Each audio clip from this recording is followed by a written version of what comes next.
Uy,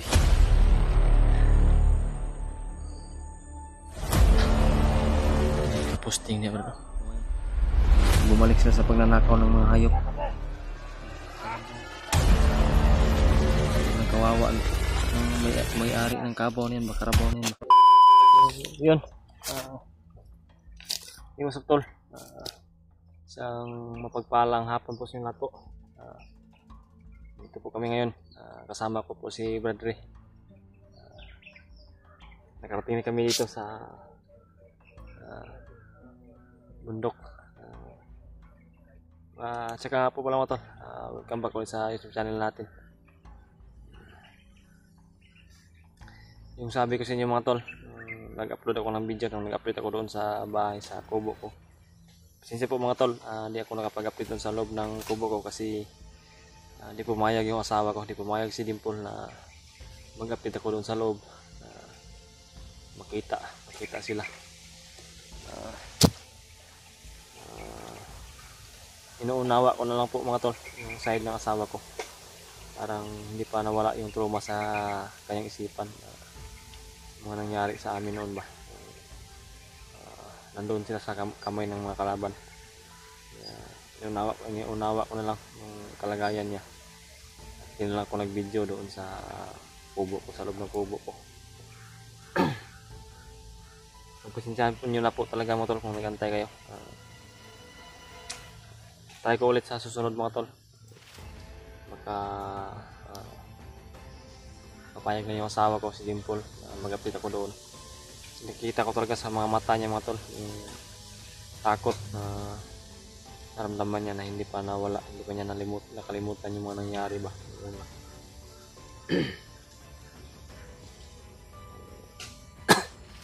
Yung mga tol, tulad ng sabi ko, nandito na kami sa bundok, sa area saan yung kung naalala niyo po mga tol, yung may nadaanan kami mga matatanda, dalawang taong matatanda. Kasama ko si Brad Bansa at si Brad Renon. Dito kami sa area nila, yung nagtatanim ng mga mais palay ba. Ito mga tol, nagpahinga kami dito. Dito kami nagpahinga ni Brad Re. Sana pagdating namin dito, kung meron nandito na sana sila, bigyan sana namin ng konting pagkain, pero wala sila dito. Ba Brad? Binigay si Lolo Ambot sa atin, ibigay sana sa kanila. Oo. Ang protection din nila mga tol, naawa din si Lolo Ambot sa kalagayan nila. Tama. Hindi namin naabutan sila dito. Wala sila dito mga tol. Meron na sana, nandito na sana sila. Pero malaki na yung mais nila Brad, no? Mais nila ba? Pagbalik natin yung nakaraan, maliliit pa. Oo. Pero kulang talaga sa abono yung mais nila. Kulang Brad, oh. Parang malnourished yung katawan, oh. Katawan ng mais, oh. Puno ng mais. At walang bunga. Hindi walang bunga masyado. Ang layo yung nilakbay namin yung branded mga tala. Sinadya namin na di mag-video. Yun din po yung payo ni Lolo Ambot sa amin. Dito na daw kami mag-video sa area. Dito kami mag-video sa exact na area po. Dahil marami talaga kaming napag-usapan mga tol. Ang dami ng problema na sinabi ni Lolo Ambot sa amin. Sabi ni Lolo Ambot sa amin, hindi lang po si Brad Pidot. Hindi lang po si namin ngayon mga tol. Pidot yung problema pala dito mga tol. Napakarahas na po ng kalaban namin ngayon, yung mga bandido. Marami na silang mga binibihag na mga inosente mga tol. Maraming bihag. Bata na ginagawa nilang alay sa mga kapangyarihan nila, mga lirbag no. Pinukat na yung sa ahas nila mga tol. Maraming uwak, boses ng uwak ba? Sabi po ni Lolo Ambot sa amin mga tol, kasunod na po daw sila Brad Pilmart, si EG, Pildo. Brad Pildo nga po. Pilit po ni Lolo Ambot na pumasok sa katawan ni Brad Pildo. Napakahirap daw mga tol dahil sa malakas din daw yung kapangyarihan ni Brad Pildo. Sobrang lakas ng hypnotize ni Brad Pildo. Ngunit natamaan daw yun ng mga orasyon na binigay. Yung isa sa problema din Brad, yung tumulong sa kanya ba? Yung si Marvin, hawak niya. Si Marvin, sabi rin ni Lolo Ambot sa amin mga tol na dapat matulungan din daw namin yung pamilya ni Marvin. Ang kawawa. Di talaga yung ganyan sipag na. Yan talaga yung kanyang paraan ba para may alas siya. May alas siya ba. Pamilya talaga yung target niya. Hawakan niya talaga yung pamilya mo para ano man yung mangyari eh. Gusto siguro ni Commander Bagnot Brad ba na sumami sila ba? Kaya Ganun na. pinipilit talaga ni Commander Bagnot yung may mga pamilya yung binibiktima niya. Oo, para kung Dahil sa kung magkaanak yung mga tol, no? O magkadami yun sila. Yung gagawin din ni Alipin din ni Commander alipin. Bagnot. Yung iba, hindi natin alam yung mga sanggol. O pagkain niya sa kanyang alaga. Sana po mga tol, i-share niyo po yung Alay video niya po na to yung sa mga kasama namin mga tol. Kanila Kuya Bad. hindi po kalimutan mga tol na i-share itong video namin. Share niyo po sa buong kasamahan namin. Tulad nila Brad Rimart, EJ, Julius at saka Brad Buds at Brad Julio. Nandito na rin kami. Nakakit na rin kami dito sa bundok. At hindi lang kami nag-video. Naglakbay kami. Kailangan ng tulong namin mga tol. Handa na kami ulit ipagbakbakan mga tol. Ano man yung masalubong, ano man yung makunan. Pagdito na tumulong kay Brad Pido. Magbagong buhay mo.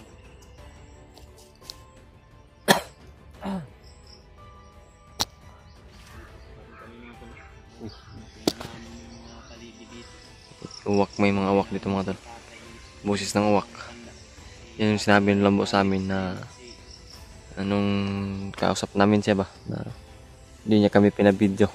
Naglakbay kami patungo dito sa bundok sa area para hindi kami mamonitor ng kalaban po.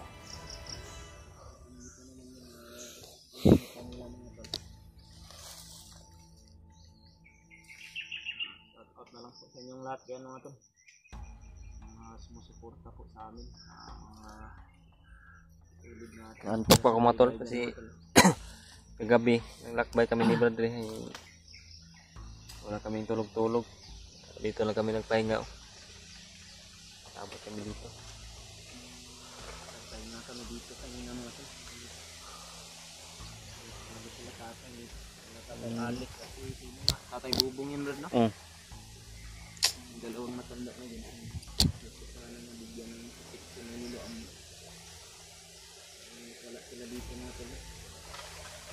Iwan na lang siguro namin dito sa mga damit nila. Pwede Brad, diyan natin nilagay sa Damit iwan mga tol. mamaya pag hindi na natin ipakita sa video Brad kung saan natin nilagay. Lalaki na pala yung mga mais nila dito. Malaki na. Problema, kulang talaga sa abono to. Talaga to sa bayan mga tol. Kita niyo yung mga paligid mga tol. Yung mga bundok. Yan.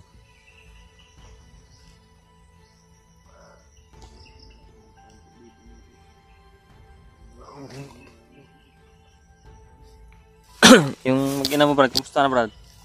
Yung Brad, yung natagalan ako Brad, hindi tayo nakasunod agad sa kanila Kuya Ban. Kasi Tayo na nakasabay sa kanila dahil inipiring po namin yung mga pamilya namin mga tol bago kami umakyat. bumawi na ginin ako sa mag-ina ko. Nung nag-update ako doon sa bahay, sa kubo ko sana, hindi pumayag yung mag-ina ang yung asawa ko talaga mga tol. Hindi pumayag na mag-update ako doon sa loob. Hindi po talaga na namin masisiguro kung makakabalik kami agad. Hindi tatanggalan ba kami. Sinadya namin mga tol. Kailangan talaga na Sinecure namin talaga yung ina namin bago kami umakyat. sila doon na kung ano po yung mga pangangailangan nila. Hindi naman pwede na iwanan namin si Bradley Talaga na sa mga akyat siya na mag-isa kaya bigay ng blessing din. sabi ko kay Brad Buds na kung pwede kami lang yung magsama ni Bradley na akyat para Maraming salamat sa inyong lahat mga magkasama, may body. Salamat din po talaga mga tol sa walang sawa yung suporta sa amin. Shout out po sa inyong lahat po at sa mga silent viewers po namin dyan. Shout out po sa inyo. Solid supporters ng Team Pogi po. Big shout out po. Si Maria Teresa Bayugos, at si Maribik, at si Ate Jess Libra. Bibit at si Nanay Bibit mga tol. Ingat po kayo palagi sa mga trabaho niyo po ate. At God bless po sa inyo.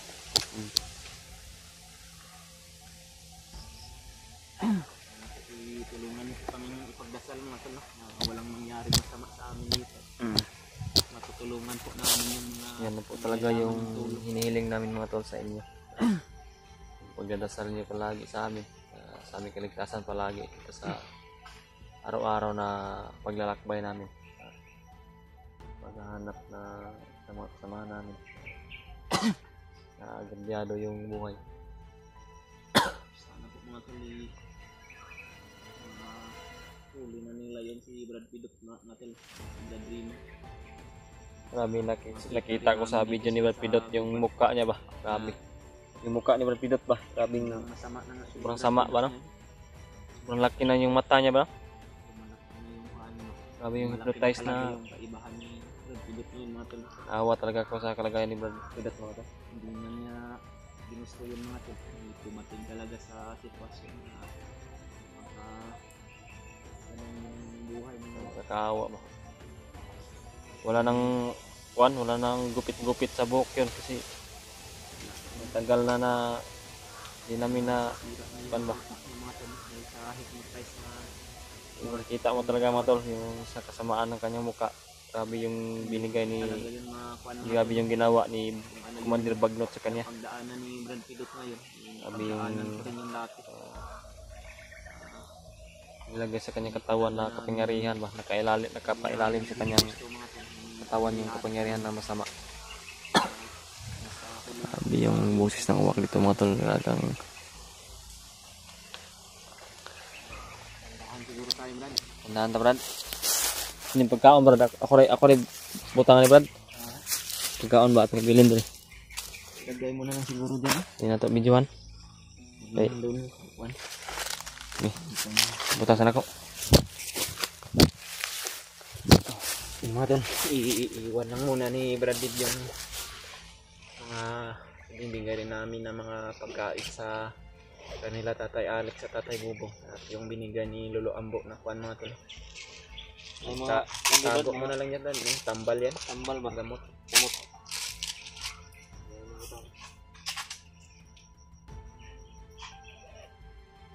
Tabunan mo na lang dyan doon. Natin kita sa video. Nakita pa ng kalaban. Meron ng dito. Yan po talaga yung nais na tatay mga tol. Malaki na. Pagdating ng panahon dito mga tol, mga harvest dito, puntahan naman ito ng mga nandito sa putuli na naman nila yung mga harvest ng tatay dito na. Kawawa talaga sa tatay ba. Pero yung iniwan namin doon na pagkain, may kasama yung na proteksyon. Ano naman yung mangyari sa kanila, hindi matuloy yung balak ng mga bandido. Yung mga tol, ito na yung patuloy na paglalakbay namin. At ito na yung umpisa sa kung ano man yung mangyayari dito. Ay handa naman kami. Tulad ng sabi namin, dumaan kami sa Lolo Ambo.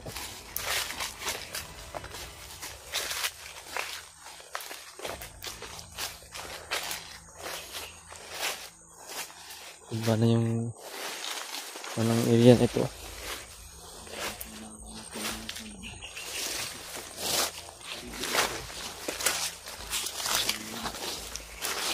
Maraming sabi mga kalaban na dito banda sa gubat mo.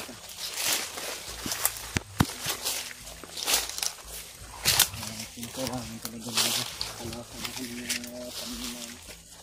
Kalasa namin yung paninig at pandinig ng mga to. Ano man yung nakaabang na kapahamakan, yung malalaman namin at matunugan talaga namin.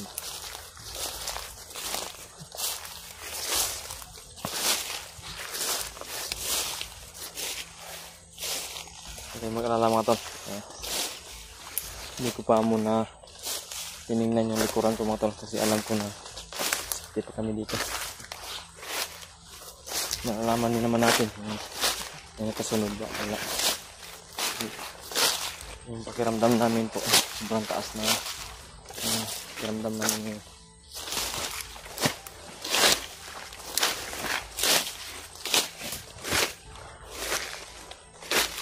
Brad?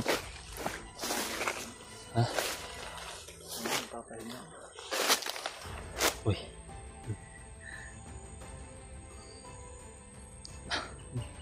Ano yan, nakaposting niya bro?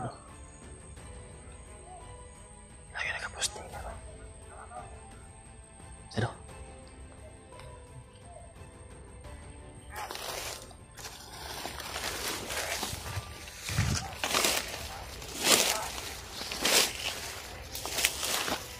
Tabaw na bro.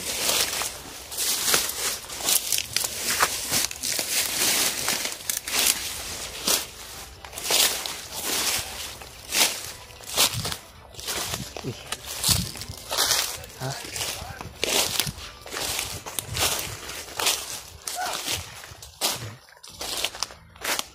Nakarabaw.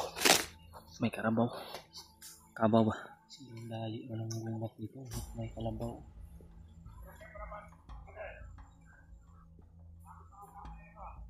Ano sa mga nila brad? Ninakaw siguro nila to sa bayan. Kawat na bay. Tapi mga kasamaan sa unahan, no? Huh? Marami sila dito, bro. Ninakaw. Ito rin yung sinasabi ni Luambo sa atin man. Ha? Kailangan na mapagsari natin to. Yan mga tol. Yan yung nakita at narinig nyo ngayon. Yan yung bagong kuha ng mga bandido ngayon. Bumalik sila sa pagnanakaw ng mga hayop. Kalabaw. Sino kaya itong Sobrang kawawa ng may-ari ng kabaw na yan. Karabaw na yan ba? sobrang malayo na itong bundok na itong mga tol. Ang nadala pa talaga nila yung kalabaw dito. Siya itong imo na ni Brad. Ilang karni daw ito. Ha? Imo karni nila. Kawat nila Brad. Di mo sila masyadong nakalapit sa kabaw ba? Sa karabaw.